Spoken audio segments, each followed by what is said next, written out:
14 y 15, solo esos 3 versos, porque este capítulo, como titulamos, la ilustración de la fe, tiene muchos ejemplos y no solamente la fe conectada a la justificación, sino que también podemos quedarnos ahí viendo la fe como algo progresivo y de ejercicio diario del creyente. Y por eso nos vamos a detener más tiempo en este capítulo. Vamos a leer Romanos 4, los versos 13 al 15.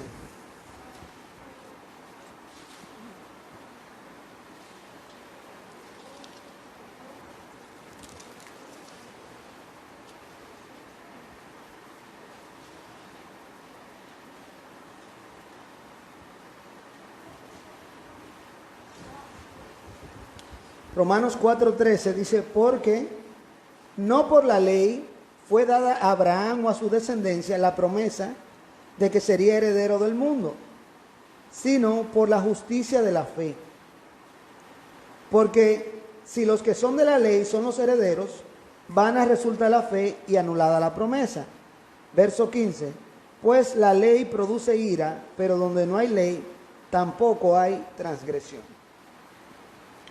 Basado en estos versos, Dios viene enseñándonos una verdad central en todo el libro y poco a poco va desarrollando un poco más de luz.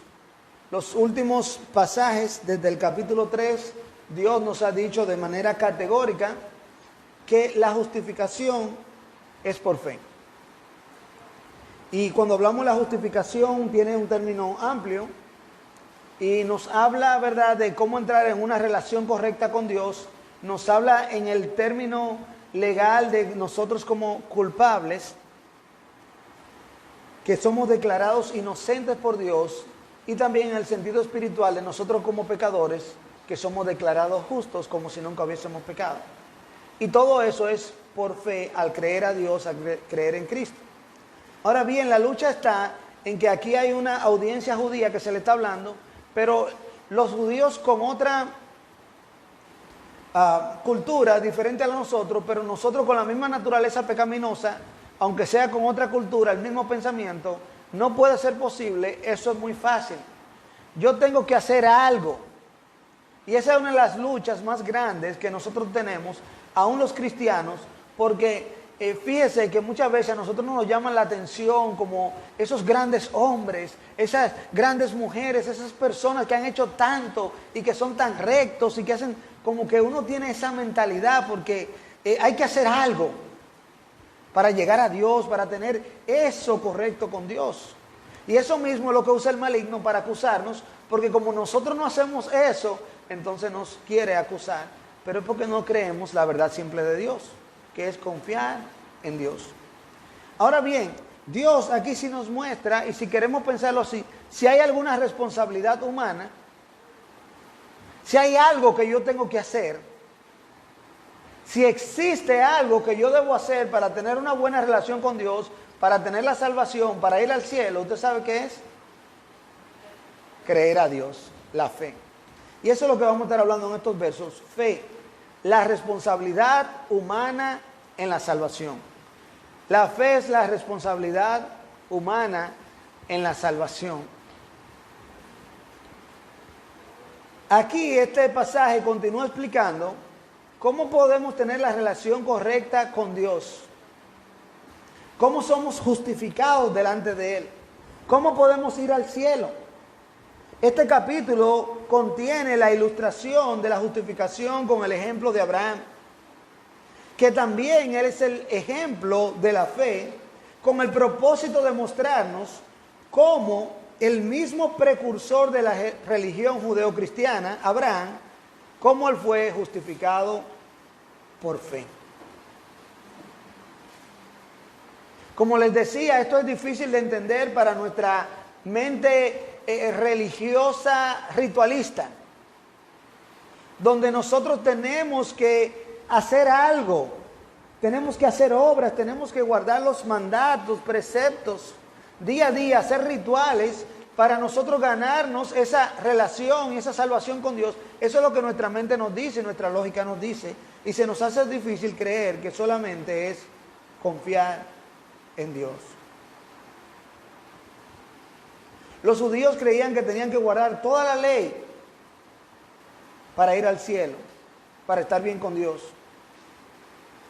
Y en este pasaje, y especialmente en estos 3 versos, vemos que Dios nos repite nuevamente que la justificación es por su gracia, es un regalo de Él, y que la única responsabilidad humana es creerle a Él, o sea, tener fe.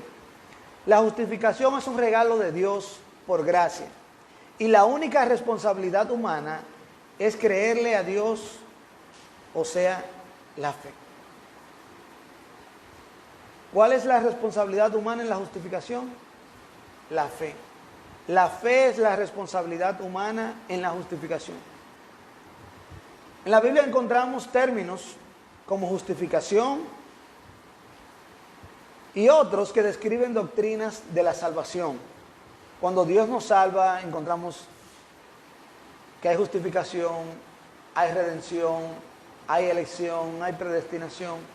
Todo eso es parte de la salvación. Y en manera general, todos esos términos no tenemos que complicarnos. Cuando estamos hablando de manera general, se pueden intercambiar por la salvación, porque cuando Dios nos justifica, Dios nos salva. Cuando Dios nos redime, Dios nos salva. Cuando Dios nos adopta, Dios nos salva. Entonces, de modo general, estamos hablando de la salvación. Podemos decir que la salvación, ¿verdad?, es lo mismo que la justificación en modo general, y que la fe es la responsabilidad humana en la salvación. Así lo hacemos más práctico, más llano para nosotros.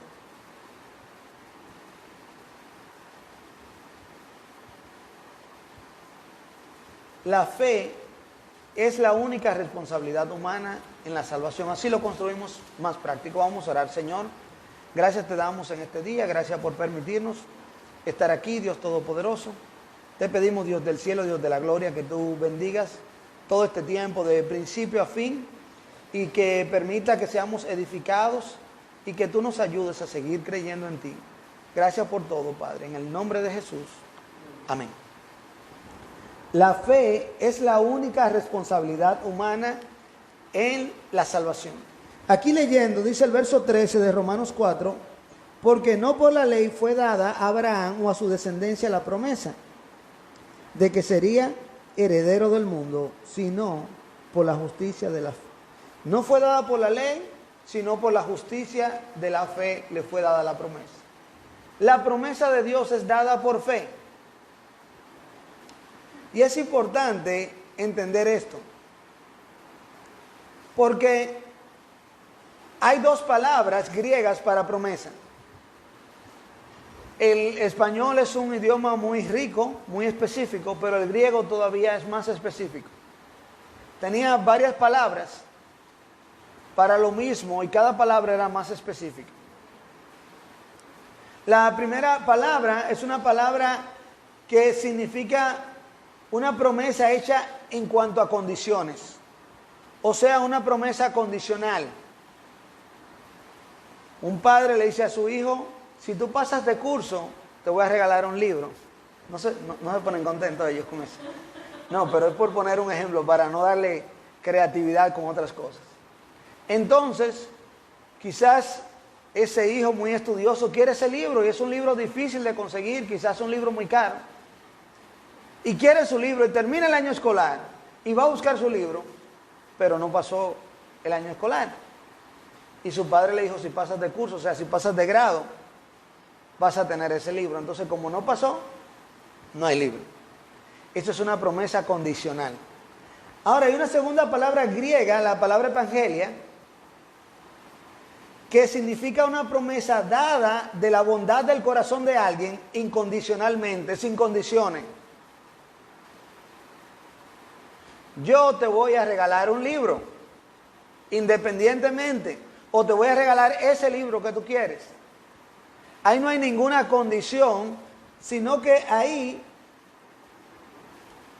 está hablando de que incondicionalmente quiere hacerlo, y esa es la palabra que se usa aquí. La promesa de Dios es una promesa incondicional. Eso nos habla de que Dios, como un padre humano, nos promete amarnos incondicionalmente. Eso nos habla de que Esto sale de la bondad del corazón de Dios. Y que esa promesa no depende de nuestros méritos, sino que depende de Dios, de un regalo de Dios. Y ahí claramente nos habla de que la salvación, la justificación, la relación con Dios es una obra de gracia. Dios incondicionalmente decide dárnoslos a nosotros. Entonces, ahí es que entra la fe. En ese sentido, en el punto en que estamos hablando, la fe es la certeza de que Dios ciertamente es bueno y que nos ama incondicionalmente. No estoy haciendo una definición de fe general, sino en cuanto a eso, para la salvación, en esa fe, yo entiendo que ese Dios de esa promesa, que me dio una promesa incondicionalmente, Él es bueno y me ama incondicionalmente, y yo creo en eso. Y ahí eso es lo que Dios está hablando.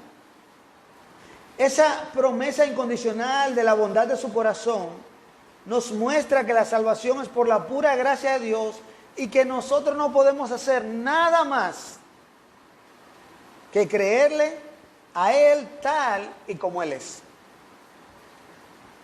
En el libro de Génesis, el capítulo 12, los versos 2 y 3, vemos donde le fue dada la promesa a Abraham. Y él recibió la promesa por fe y actuó en base a la palabra de Dios. Recordemos, él le dijo, mira, voy a hacer de ti una gran nación y en tus simientes serán benditas todas las naciones de la tierra. Fue por la gracia de Dios. Abraham no tenía nada bueno. De hecho, en el capítulo 11 dice que Abraham, su padre, servían a dioses extraños. Abraham no es que era un hombre bueno y buscó a Dios. Dios buscó a Abraham. Era un idólatra, como todos nosotros. Pero Dios le dijo a Abraham, mira, sale de tu tierra, de tu parentela. Él salió sin saber a dónde iba, ni a qué iba, sino solo lo que Dios le dijo. Y Abraham tomó a Dios por su palabra. Y confió en la palabra de Dios y actuó en base a la promesa de Dios. Esto es fe, es confiar a Dios, es creerle a Dios. Fe es creer en la palabra de Dios. Cuando hablamos de fe salvadora, cuando hablamos de fe cristiana, hablamos de una fe que cree en la palabra de Dios. Podemos tener fe en muchas cosas, nosotros mismos. Eso puede ser positivismo. Yo estoy positivo de que me va a salir, de que yo puedo, tengo fe. Pero eso no es fe en Dios. Fe en Dios es creer lo que Dios dice en su palabra. Este hombre dejó todo lo que tenía, salió sin rumbo, a donde no sabía, en base a lo que Dios había prometido.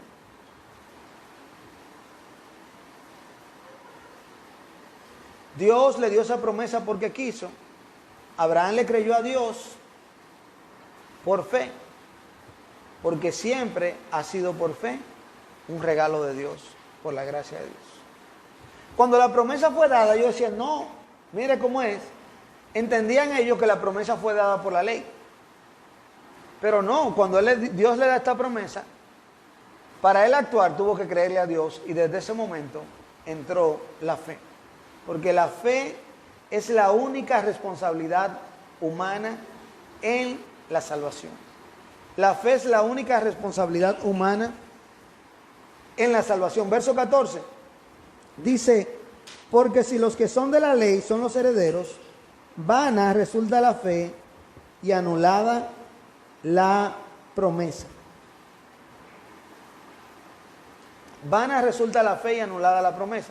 Sin fe, la promesa de Dios es anulada.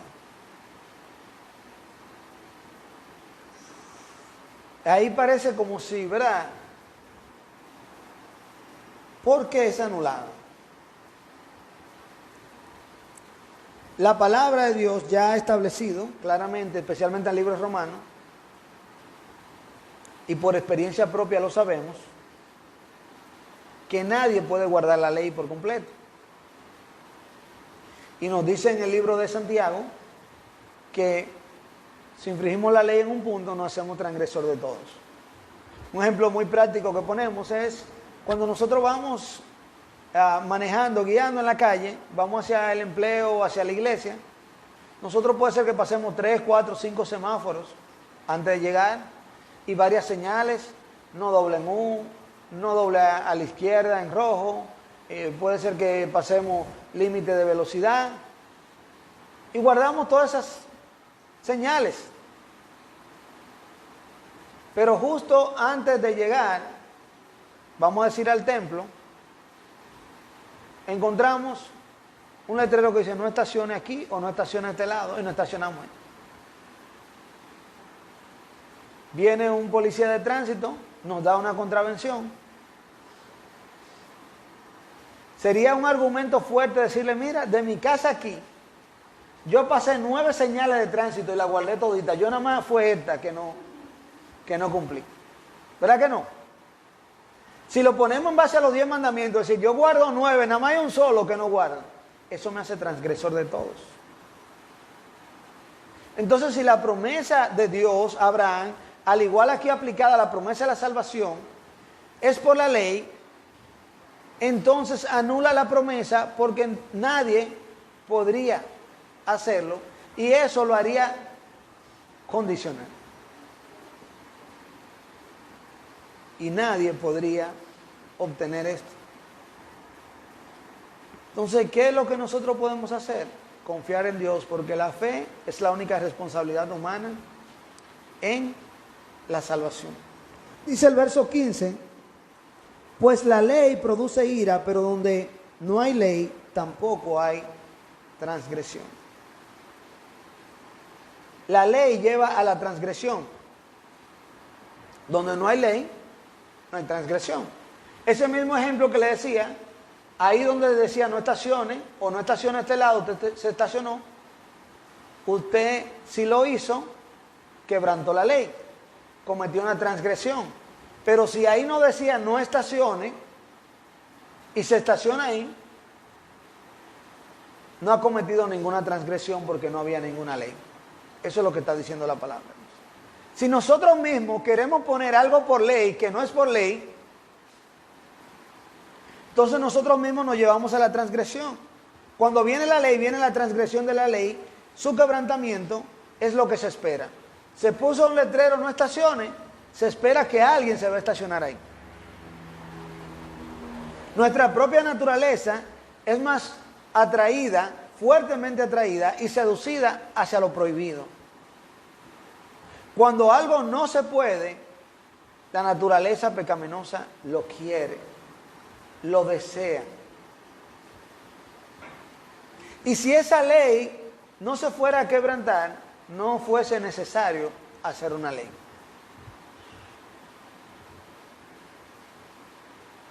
No fuese necesario hacer una ley para eso.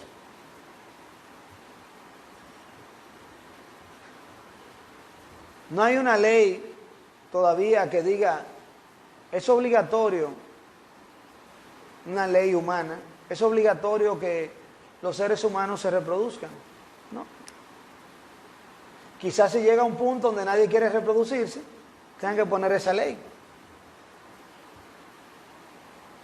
Pero cuando algo no se necesita, no se hace. ¿Cuál es el problema? Que la religión que busca una relación correcta con Dios en base a la ley, en base a las obras, entonces vive a la expectativa de la transgresión. Porque la ley lleva a la transgresión.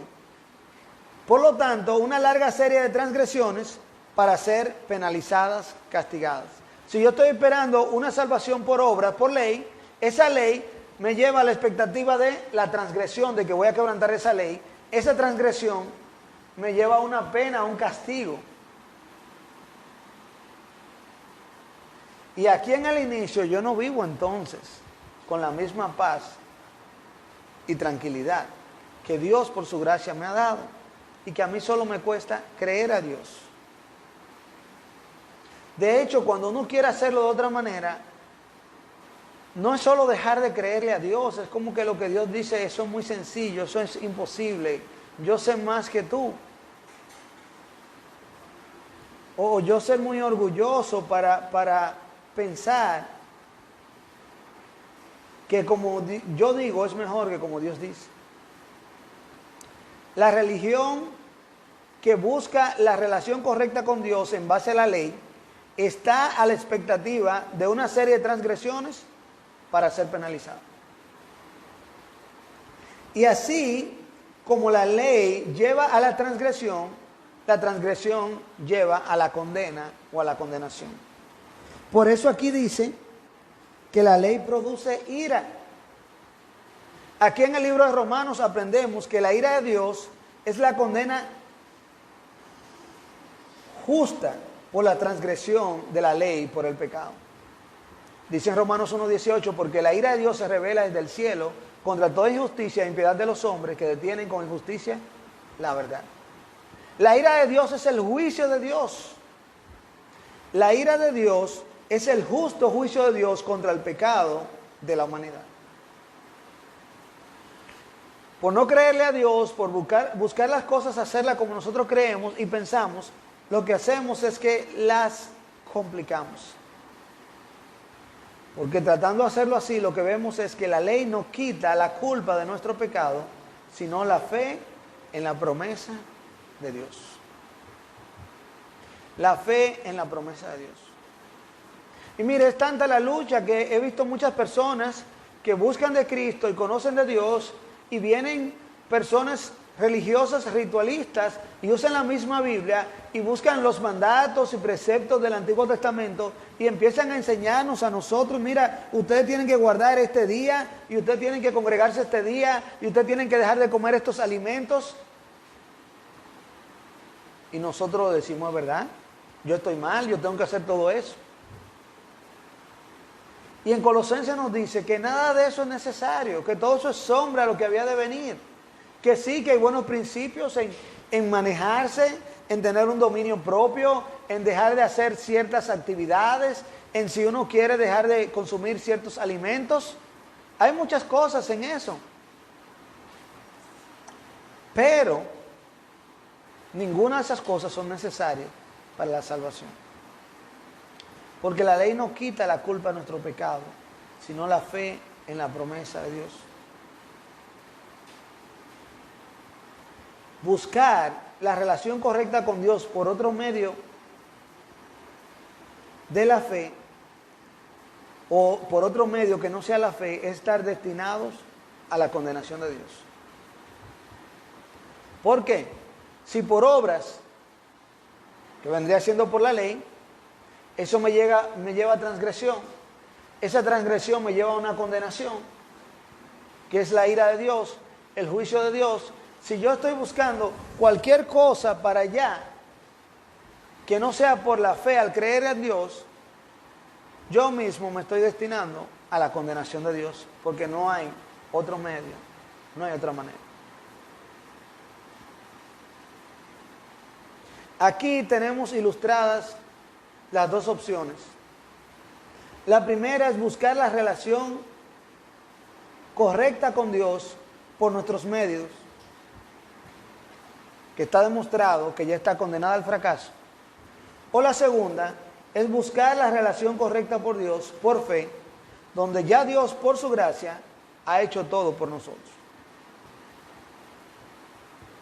Es simple, todo lo que nosotros tenemos que hacer es creer. La fe es la única responsabilidad humana en la salvación. Mire, para muchos de nosotros que hemos creído, se ve como una verdad simple, pero nosotros tenemos que recordarlo, porque esto es lo que nos lleva al ejercicio diario de la fe. Y de eso vamos a estar hablando la próxima semana, Dios mediante, porque la fe es algo continuo. La fe salvadora es puntual. Si yo creí en Cristo para salvación, eso quedó en el pasado y ya. Pero ahora como creyente, yo necesito ejercitar una fe a diario, no para salvarme, sino para disfrutar mi vida cristiana al máximo, para vivir como Dios quiere, para vivir por encima de las circunstancias, para vivir de acuerdo a la palabra de Dios, para caminar por la palabra de Dios. Si volvemos al ejemplo de Abraham, él salió por fe, le creyó a Dios, eso le fue contado por justicia, eso es justificado, pero él caminó toda una vida por fe. Y la vida de victoria que es nuestra serie, La Victoria Asegurada, es una vida por fe. Eso es lo que nos dice la palabra en el primer libro de Juan. Y esta es la victoria que vence al mundo, nuestra fe. Nuestra fe. Dios lo ha hecho fácil. A nosotros que se nos hace difícil, porque queremos agregarle algo más.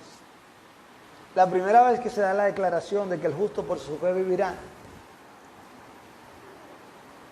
está en Habacuc 2:4.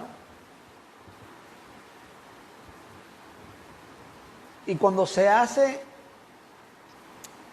el contraste con el que no tiene fe, no usa la palabra incrédulo, sino que dice el verso 4, he aquí aquel cuya alma no es recta, se enorgullece, mas el justo por su fe vivirá. Entonces el justo tiene fe y el otro es el que se enorgullece. Entonces el orgullo es lo contrario a la fe. Porque yo digo, yo no le creo a Dios, no es como Dios dice, es como yo pienso, es como yo creo, es como yo entiendo. Y ya Dios lo hizo todo, solo tenemos que creerle a Él. Y ya si hemos creído en Él, vamos a continuar confiando en Él. Vamos a orar. Padre, te damos gracias, Señor, gracias en este día por tu palabra.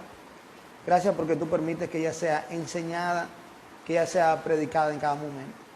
Gracias porque hasta aquí tú nos permites llegar, Dios Todopoderoso. Y te pedimos que sigas bendiciendo a cada uno de los que estamos aquí, Señor. Sé con aquellos que están enfermos, pasa tu mano sobre ellos, Señor. Pronto obra para que podamos tener una solución, una vacuna, un milagro, lo que tú proveas, Señor. Que desaparezca este virus, Señor, porque también puede desaparecer, así como entró, puede desaparecer. Que tú lo hagas, Señor Dios Todopoderoso. Oh Dios del cielo y Dios de la gloria, gracias por permitirnos volver a tener un servicio presencial. Alabamos y glorificamos tu nombre y te damos gracias por todo, Señor. Fortalece a los necesitados, Señor. Te lo pedimos en el nombre de Jesús. Amén.